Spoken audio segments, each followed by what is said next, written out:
It's Nolan.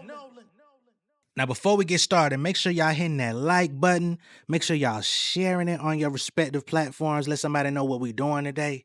Now, let's get into the show. Please take it as a warning. I've been sitting dormant. Took a break from booking my performance. Young Nolan was on it once upon a time.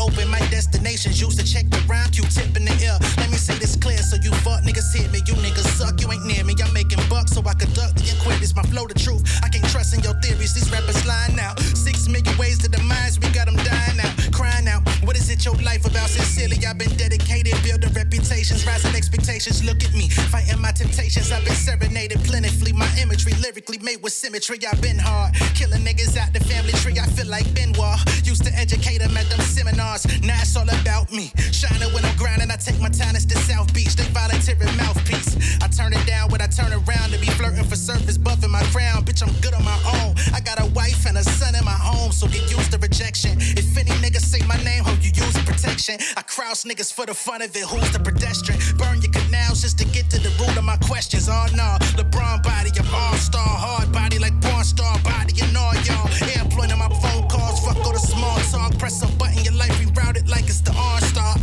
If you been yearning for the real, y'all should have been said it. These cowards would have been dead. Let my win set it. What's going on, beautiful people? It's the kid J Nolan here. Welcome back to another episode of Inside the Industry, your number one source for music, entertainment, commentary, and breakdowns. Hope everybody's doing well out there this Friday. Today we are getting to Punch from TDE. He made his way up to the Joe Budden podcast, and he decided to pretty much address everything. I won't even say it decided to. He just wasn't turning down the questions, right? He showed up open, ready, and was open and honest in his responses. All right. So in this conversation, they talked about the allegations of Joe Budden being on TDE, Payroll. Of course, we just talked about that about a week and some change ago. Obviously, we all know that was some bullshit, but he spoke on it. He spoke to the nature of TDE being accused of employing bots. You know, because they try to say Kendrick is using all these bots. They try to say Doechii is using all these bots. Speaking of Doechii, he also addressed people. Interestingly enough, Joe Budden was one of those people who have basically amplified the claims of Doechii being an industry plant. So he spoke directly to that. And as J. Cole came out a couple months ago and basically said that Punch's recollection of his altercation, fist fight with Diddy was just a little bit misinformed or not fully informed, I should say. He addressed that as well, right? There doesn't seem to be bad blood between Punch and J. Cole because Punch spoke about J. Cole and the Diddy stuff literally, you know, after the battle 2024, 2025. He spoke about this on numerous platforms, numerous podcasts. And we also know that after the Fall Off was released, while he was doing the Trunk Stop tour, he made his way to LA and he tapped in with Punch and Daylight in the studio. So, I mean, they were just together right after the album dropped. So clearly, whatever it was that he was addressing in the interview or thought that he needed to clear up or at least say, hey, it's not the full details. It's not necessarily bad blood, but just him trying to correct the narrative. So Punch ends up reiterating his side of the story. I think there was an interesting tidbit that he added.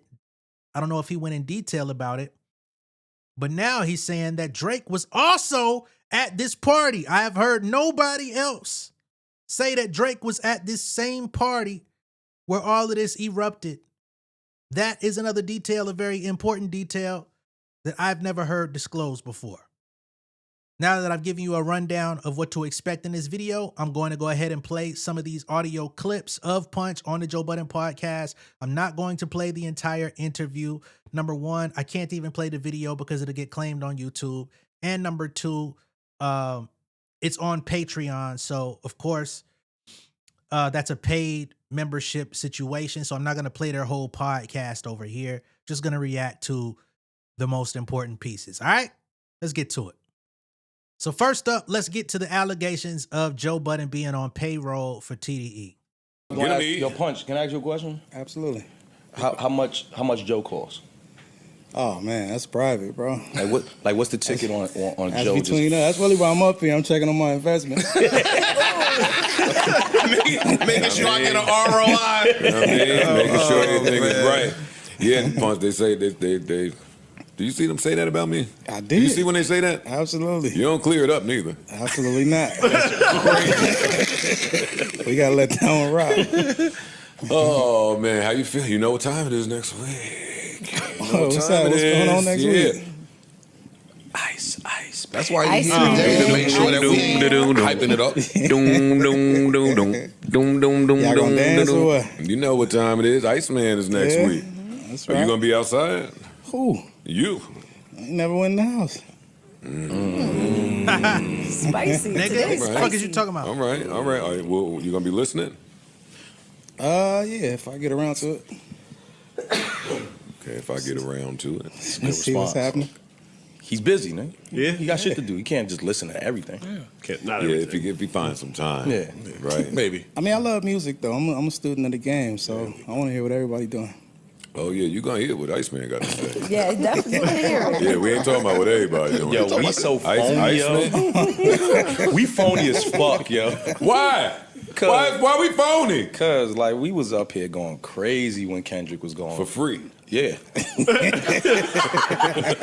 We was going crazy. We was looking a little biased at a moment. No, it It was wasn't. a good moment, man. It was a good moment. One was making better style. Yeah, that's it. I don't like that. We don't need to rehash this thing. Yeah. But I don't think I was moving bias in any of it for free. All right. So in that particular clip, that was them just playing with the idea of JBP being on payroll, which clearly we know is not a thing. They ask him about Iceman, if he's gonna be listening to the album, if he's gonna be outside when it drops. He says, "I never went inside."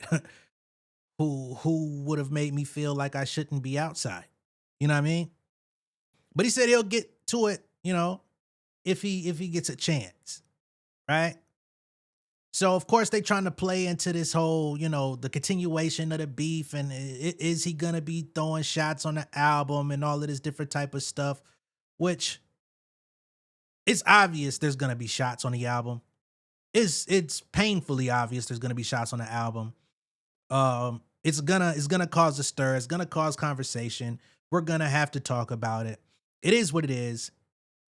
But we'll move forward because the album's not even out. We got a week until it drops, and we talk about that nigga enough. So in this next clip that I have, this is where they get to the topic of using bots. Come on. Let's talk to him now before he got to go hibernate. Wow. Before he got to go tuck himself in. What do you have to say about the bot allegations? Since you want to sit here like we don't ask tough questions, then I got to ask you. I ain't got nothing to say about it. We don't buy it. Do you purchase bots? Absolutely not. Have you ever? I've never. Have you heard of people in the industry purchasing bots? Of course. If you wanted to purchase bots, do you know where to get them from? I do not. Do you know how much bots cost? I do not. Do you know if someone is selling bundles of bots? He does not, nigga. I have Damn, why they sound like a deposition? no idea. Nigga, Do you see how this is not the mute that- Stephon Diggs Yes, case. the fuck it is, nigga. Mute up. I gotta get to the bottom of things. Do you see how buying bots could be Unfair. beneficial? Sure, absolutely. Do you see a world where an artist that was focused on numbers would and a label? Let me not just say artist, right? Be the label. Artist and label that are focused on numbers. Do you see how they could want to juice the numbers up? Bro, we've been seeing it since MySpace. Just MySpace? Absolutely. You think so? They definitely ran those numbers up. Your punch. Expand. They ran the numbers up. Stop. Yeah, they were. Don't tell me. I Don't want bring up no MySpace shit. No, I want to. How No, would they do? seriously. Yeah, I never. They heard used to run the follower account up, the listening account. They run it all the way up. You put music on your definitely- page. Yeah, the music I pages. get They it, had I the. get it. That's true. Yeah. But our whole thing was like, if we do that, how we gonna know who the What's real actual and what's fan not. is? Right. You know what I mean? Like we'd do a show, don't nobody show up because it was fake. Yeah. So we like purposely chose not to do that. Back then. But on the flip side of that, Y'all big enough to do it though. on the flip side, if you big enough already to where we're gonna sell out stadiums whenever we go, then what would the bots matter? The extra numbers. Then You're what's the need already to to do the moon. You're gonna sell out everything. Your music is however much platinum it is. Yeah. Where would they find the bots? It might be genius. But then what would be the need in doing it? Period. The If- need if- is Just inflation. or what if you? I could give you an example. If I'm in a head-to-head fight with somebody for the number one for this week, yeah, I might. And we winding down the week, and Young it look Thug. like I'm down by a couple thousand or whatever the number is, but I'm close enough. Little lighter fluid. I'm gonna put I'm gonna put the gas on it a little bit. I'm gonna put the gas on it that put me over the top. If that's your aim, then yeah, I can see that. But like, we never been based on actual numbers. Like, our true metric is seeing people in them seats, Asses in at the seats. show. I said that before. I know this one thing about y'all. Y'all early on conditioned the fan base to buy. Absolutely. Whether it been the music, the merch, y'all wasn't giving shit away for free. We've been selling music since Kendrick Lamar OD. OD, yeah. Like, we've been selling music since then. That was the first one we sold. And I watched all the way. switch. Like everybody that was dropping, which And there was some really niggas a that was mixtape. angry about that. Y'all wasn't doing it that way. No, this is not going up on Dat Piff or Live Mixtape. Right. As a nigga that came up during the blog era and was a student of the game and actually dropping music my damn self during the blog era, I remember when OD came out, and OD was interesting because it was a choose to pay type of situation. Like, you could get the free version off the blog, or you could get the pay version. And it was just their like entry point of like, yo, if you really support this movement, if you really fucking with Kendrick, if you really want to see him get to the next level, you know, if you want to see him chart on iTunes, when that really mattered. I think it's so funny today when artists try to use iTunes as like a metric in 2026 when, you know, not to blow up the spot, but all you really got to do is, if you could sell 300-400 copies, you could chart on iTunes at least for a day. You know what I'm saying? And after that, it is what it is. But of course, you want to get on there long enough to get the screenshot, and then you can move on with your life and say, hey, I'm top 10 or I'm top 5. I'm number 1 on iTunes. And it's like, nigga, you sold 500 copies today on a week that nobody else dropped. You know what I'm saying? But nonetheless, back then, it really mattered with that metric. Now today, you know, they've gotten to the point where the music industry only really gives a fuck about Billboard. So, but yeah, I think that's what it is. Like, why would we come out selling music, wanting to organically build a fan base, build a label from the ground up, not taking no shortcuts? Remember how long Top Dog Entertainment has been in business, since J-Rock early on, mid-2000s. Why would we take the long road and then start taking shortcuts once we achieve our goal? That makes no sense. That then shortchanges the legacy of our new acts. We want to see where you get for real. Who are you? How do people respond to you? Whether good or bad, we need to know what it is for real so we can know where to improve. So again, addressing the obvious, but it has to be addressed because people love putting these narratives out there. They go unchecked and then they become bigger than what it really needs to be. So next up, since we're on the subject, we then get to the subject of Doechii and the so-called industry plant title that people put on her. Label plant or the industry plant shit on Doechii. And everyone that you're associated Oh, with. with just everything, yeah. Good Like, question. because honestly, when she first came up here, we knew from the moment she came up here and left, we was like, she's out. She's a star. Yeah. We knew it. She had the whole team with Her her. personality was crazy. Everything. Yeah. So Her overall everything was fine. Even beyond And the project was fine. Even beyond it that, was. even beyond her like artistic stuff, you can trace back her whole thing. That's what Like, she said. She was on YouTube saying, "I quit my job. I'm finna pursue this music thing," like years ago. So it's been a consistent grind. But when I hear that, Documented. it just make me realize that people don't understand business. You know what I mean? They misinterpreting certain things. Not to mention, it's so funny, right? Real life shit. If Doechii was so much of a fucking industry plant and you couldn't trust her come up, you couldn't trust where she ended up, I'm going to play more of this. But if that was the case, you know how many artists in the last 2 years bought that fucking book that she was recommending on YouTube 5 years ago? And let me be clear, it wasn't 5 years ago, it was 6 years ago. It was January of 2020. I guess she had read the book herself or was reading it. And she actually documented, how many weeks is this? 11 weeks, 12 weeks of interpreting the book and putting it into her creativity 6 years ago on YouTube. You know what I'm saying? I remember seeing videos of when she first started doing the screaming shit on her songs in her bedroom, recording with her homie. And she was like, I really don't like doing this, but y'all kind of like when I do this, so I'm gonna do it on a track. And you see the development that she was doing on her own, just trying shit and making it work. And you know what I mean? Then there's the project. I think she put 1 or 2 projects out on her own before she was even discovered by TDE. She had already been going viral before she ever got with TDE.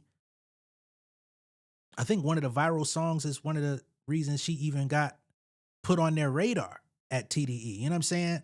So this notion that they just came in and because you know a lot of times when they try to call people industry plants, is they have a lot of different interpretations for it. Industry plant could be somebody related to somebody in the industry that we don't know about, which isn't the case with her. You could be like somebody's little homie. You grew up in the fold, you know what I'm saying? And then all of a sudden you just laid out the lay of the land for them and just paid their way to get into everything. Even the situation with like Baby King, we see that documented in the Boo Man series, how Kendrick Lamar was like, nigga, I'm not doing nothing for nobody. You know what I'm saying? Like, I got 1,000 cousins that rap. You gonna have to impress me. You have to show me something. And he said the first thing that caught his ear was Baby Keem's production before his rapping was even in play. And he had to show him that he could be consistent and generate something with that. And then it's like, okay, I'm gonna let you hold some beats. Let me see what you turn that into. So again, this idea of things being handed over is just not the case. And again, it's documented. Like if a label does their job, they considering that artist an industry plant. Yeah. Yeah. That's a good one. So A lot of the Where your ass was at, dog, when Jack Harlow blew the fuck up? You want to talk about industry plans? Where your ass was at, dog?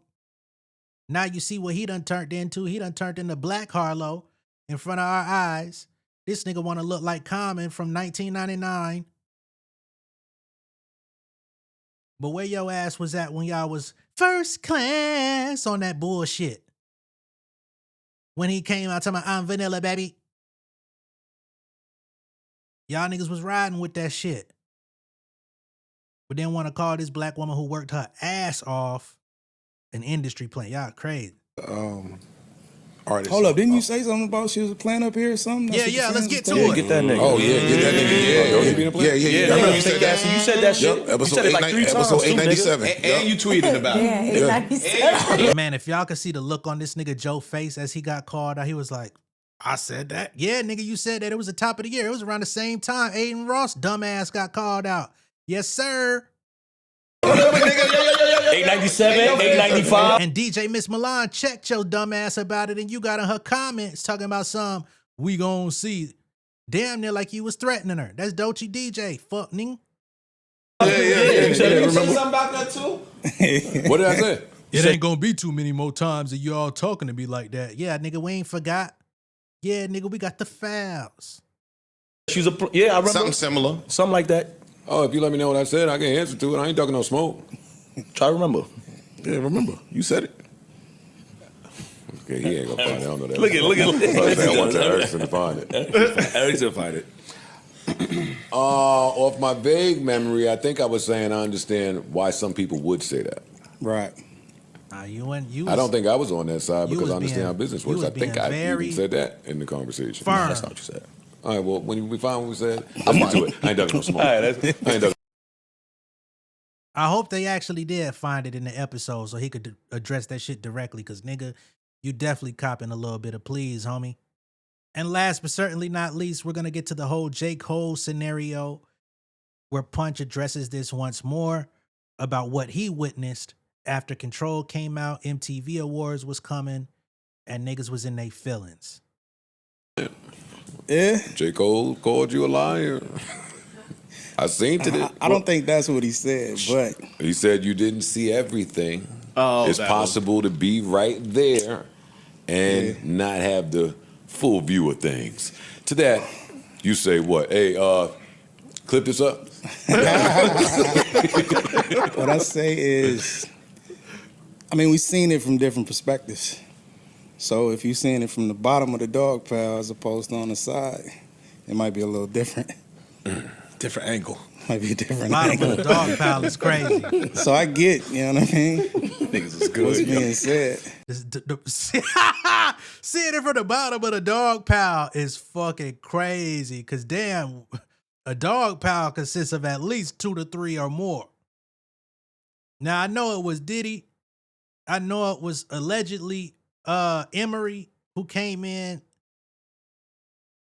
But a dog pile is crazy. And I think J. Cole was getting the best of Diddy until they got on the floor and all that shit. Then it got a little different. Niggas is good. But you know, everybody got a perspective. Like, Damn. You know, so other people might have seen that whole situation different as well. All right, but what happened that night? Oh, man. All right, I'll give you the full story. This nigga, you you are. Yo, it's good. You got him. You got him. Messy Marvin. Shut your ass up. What you want me to That's good, you got him. Something big about Sasha. Nah, he got him. He was trying to dance around it. He got him. You got him. Sasha, get out of here. As much as you could say. For the people that weren't there. Well, no, I mean, I told the story before. Tell it here. It's not a thing. tell it with our editors. I mean ears. All right, so we got to go back to, this was Miami. Control. The song Control. So when that song dropped, Kendrick was he was touring overseas, so he didn't really get the impact of what was going on as the buzz was picking up on that record. Sorry. You good? Well, no, you get calls, calls or whatever. If y'all but, don't you know what I knock mean? it the fuck off, that y'all knew exactly what that line was about to do, and then left to go do an overseas tour somewhere, left America burning and boiling. Knock it off. I'm only stating the facts, sir. Okay, so he didn't know. He didn't get the full thing of what it was doing. Y'all ain't have the internet. Till Big Sean texted him. Nigga. It's time difference. You was home. Big time I was difference. home. Yeah. He's That makes saying sense. Kendrick ain't get it. He was home though. Yeah, no, I was home for He sure. capping. Yeah, Punch was home. Punch understood. Oh, I got it when we did it. I even had a conversation with him. I'm like, yo, He did too. everybody is so lovey-dovey right now, and you know what I mean, Time to friendly. switch it up. So the first person that breaks that mold, it's gonna go crazy for him. I ain't saying I told him to do that, but he did that. And that was still a good way to do that. No, Yeah, for sure. It's kind of like the Anthony Edwards effect. Like what's going on now in the NBA. I know everybody's not like an NBA fan. You know, Anthony Edwards, he fucks with everybody, but he don't fuck with everybody. You know what I'm saying? Like this nigga got Adidas commercials promoting his shoes where he's low-key taking shots at other players in the league while he's promoting his shoe release. You know what I'm saying? Letting it be known, I fuck with you, but I don't fuck with you. You know what I'm saying? He talks shit to niggas on the court. He talks shit to LeBron. He talks shit to whoever's the best. You supposed to be the best. You supposed to be the nigga. It's my league now, nigga. It's my time now, nigga. What's happening? You know? And then he go out there and yam on niggas and do his thing. Now, of course, he ain't got no chips yet, so they not gonna fully believe until he put them chips on the board. But it's kind of like that effect that we're seeing today with him. Kendrick was bringing that over a decade ago. It wasn't disrespectful. It wasn't disrespectful. Yeah, it was classy for sure. Yeah, I thought so. So No? it wasn't. Yeah, it was. It was a lot of niggas on this side that took that as disrespectful. Yeah. A lot of We're not talking about how it was received. Yeah, he ain't talking about how it was done. What was Got it. said. Okay, got it. Yeah. My bad. Right. My bad. Yeah. All right, so the song Going Crazy, his first stop back was in New York at the MTV Awards. So our whole thing is like, let's go outside. Let's see, you know what I mean, what the temperature is. Like, we never go to the club. Went right to the club. So, you know what I mean? It's that energy. So we in the spot. It's the Puff and Jay-Z party that they do. For it's like a dinner they do for the MTV Awards or whatever. Yeah. That should have never happened again. Yeah, right. So I never went when it was happening. I didn't even know they did this. Hold on, what you saying? Mentioning that party? Word. I ain't got no parties with that nigga. Nah, so the ratio was like 70-30 celebrity to normal person. Mm-hmm. No security in there, no nothing. It's packed wall to wall. So we in a certain section. It's Were people not allowed to bring their security? I know I at a few puff parties I went to, that was on the invite. No, none of you famous niggas, no matter how famous you are, your security can't come in here. It's not that type of party. It's crazy that this nigga be ordering people not to have their security with them, but he could have his security on the premises for whatever the fuck nasty, crazy, wild shit be going on, or who he want to confront. You know what I'm saying? I think that's very interesting. yeah, I don't know. I know at this particular I didn't know thing, it was, I heard about that. How though. deep was y'all? it was only 4 of us. Okay. Yeah, it was just me, Top, Dave, and Kendrick. But only people who had security was Jay and Puff. Okay, that's interesting. So, because we've heard Mac Wop, we've heard King from TDE talk about their purview of the situation, but this is all secondhand relayed back from Punch, Dave Free, Top, or who am I missing? Kendrick himself. So with this whole, I remember they said the airport was shut down. J. Cole couldn't leave the city and all this stuff. I don't know. It's very possible that it could have happened like that. They said Diddy came into the airport twirling the thong and all this shit. I don't know nothing about that. And I wish Punch went somewhere where he could be asked about the thong piece. Cause we would love to know. Not that we want to have a visual of it, but just a confirmation of how things got out of hand. But I'm gonna let Punch go with it. Nobody else had security in the whole function. So when we walk in, we spot Cole first. So he came up, he talking to Dot, and they talking about the song or whatever. Dot tapped me like, yo, this nigga mad because of what I said in the song. And he laughing, you know what I mean? I'm like, yo, it's like basketball. Y'all going at it, but, you know what I mean, it's still love. Mm-hmm. So that exchange, then Puff walked over. And his energy, he was a little more like... I ain't gonna lie, it's hilarious that J. Cole is even feeling some type of way about Control. Yes, his name was mentioned on it. But nigga, Doechii Freestyle, cause you ain't make a list, huh? Cause you ain't make the MTV list. You and that nigga wanna put out a song and say fuck the list. That nigga Drake talking about something, I'm on the Forbes list, nigga, fuck your list. And all this bullshit y'all was playing. But when the nigga come outside and set niggas ablaze, y'all thought y'all set niggas ablaze. What about everybody else that was on the list? J. Cole, since you didn't make it. What about everybody else that was on the list? Drake, since you ain't get number 1. How everybody else on that motherfucker supposed to feel when y'all say fuck the list? Bitch, I'm on it too. But then, how the nigga that came in number 1 supposed to feel while I'm enjoying my motherfucking, recognition, because it ain't nothing but MTV at the end of the day. It ain't like it was a Grammy. And then niggas that I'm supposed to be cool with come out saying, fuck that list. Oh, okay, bet. I'm going to say fuck the list too. I'm going to say fuck everybody that y'all like. I'm cool with y'all. Y'all was cool with me. Got love for you all, but I'm trying to murder you niggas. How can you feel away? Come on, man. At least he addressed it head on, though. If he did feel away, he at least came up to him and said, yo, what's up with that, I guess.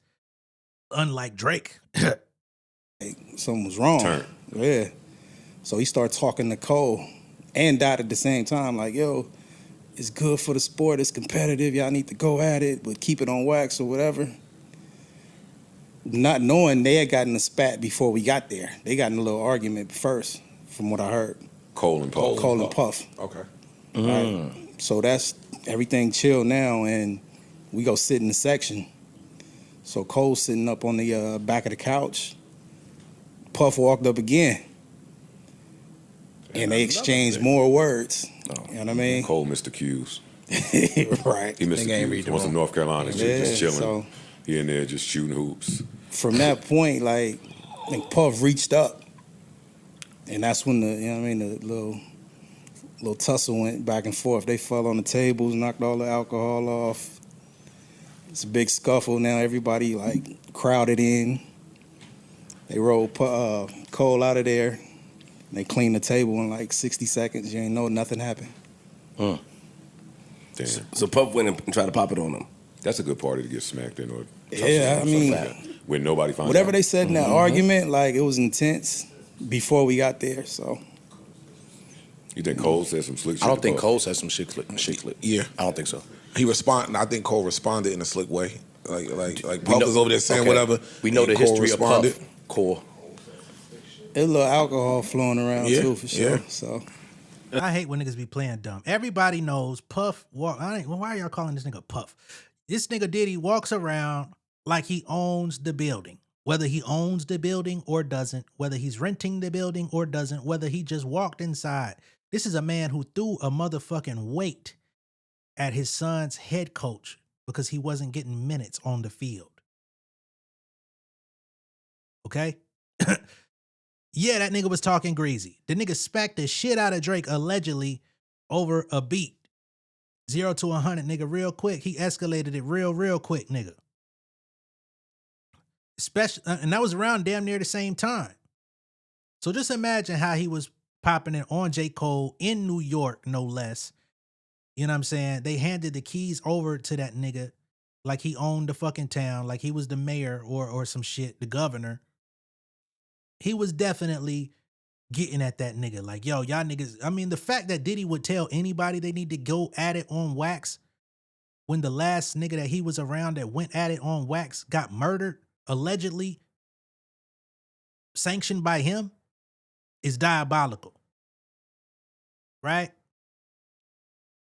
So he's antagonizing the situation. Don't let that nigga come at y'all like that, especially because, a lot of niggas during that time and over the years, they've tried to embrace J. Cole as if he was really from there. So that he was their only hope for a long time. Outside of the acts that came before him, he was the only nigga kind of holding it down New Yorkish. And he was always still shouting out Vietnam and Fayetteville. So it's like, nigga, if you gonna be an honorary member, you gotta catch a body too. That's enough said right there. Yep. but it was cool. Like, even the rest of the party, like Meek Mill came up, he seen Dot, shook his hand.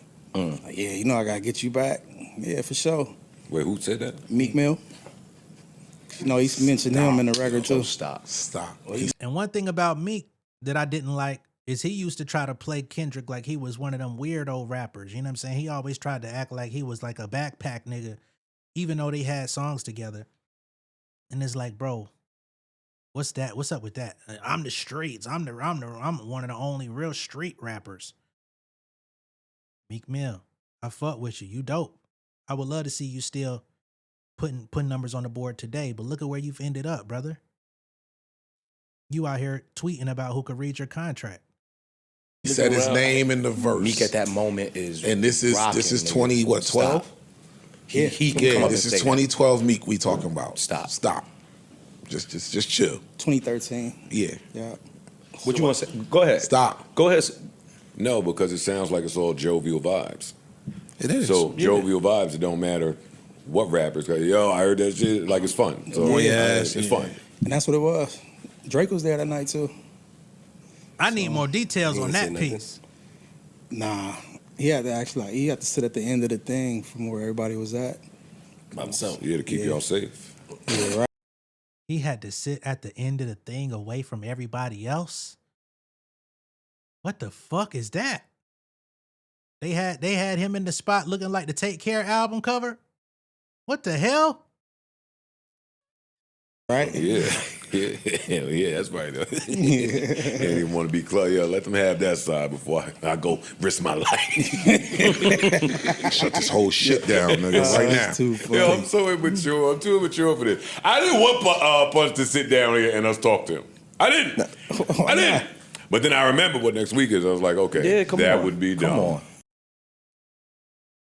So the way Joe is positioning it, he acting like Punch asked to come up there. Sure, Ian was the one who reached out. So yeah, man, again, I'm not going to play the whole podcast because I'm sure that conversation is damn near an hour itself. I'm sure somebody out there done leaked that motherfucker, to be honest. It's a nigga on YouTube that he just be playing all the Joe Budden clips and shit. You can find it. But those are the pertinent issues that I cared to talk about today. Okay? Let me know what y'all think of all this down below in the comments. Be sure to like and share this video. If this is your first time seeing me on YouTube, go ahead and subscribe to the channel. Become an insider. I will catch y'all on the next one. Again, if you've been watching my channel for 3 months, 4 months, a year, and have not hit the subscribe button, go ahead and do that. We're trying to get to 40K. Album will be announced soon. Family Over Fame, date, and how you're going to be able to get it. So let's get over that 40 hump, man.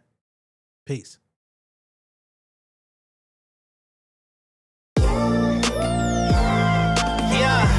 Family over fame in this bitch, yeah.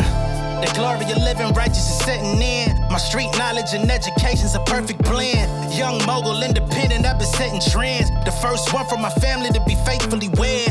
Fuck niggas and the horses that they riding on. I see this shit from all angles like a polygon. I'm never politicking, the drama be piling on. Father and great son acknowledged like I'm Bobby Bonds. Conversation with my lady about the paper route. 5 sit bank accounts, every day I make it count. They down talking my commentary for hating now. Well, I can take it cause I'm bodying your favorite now, please. I can do this shit in my sleep. I been writing for these niggas, y'all read it and weep. I been fighting these niggas if you speak on the street. I turn your birthday party into New Year's Eve. Don't let me take it there. We ain't playing fair. This the ATL, Southside nigga moving furniture like Wayfair. Life on hold, no insurance for your health care. Lifeline gone, so you wanna be a millionaire? Well, let me tell you about this world I built. The women I dodged, the niggas that I ran for filth. The sympathy calls, consulting for the stacks I built. I had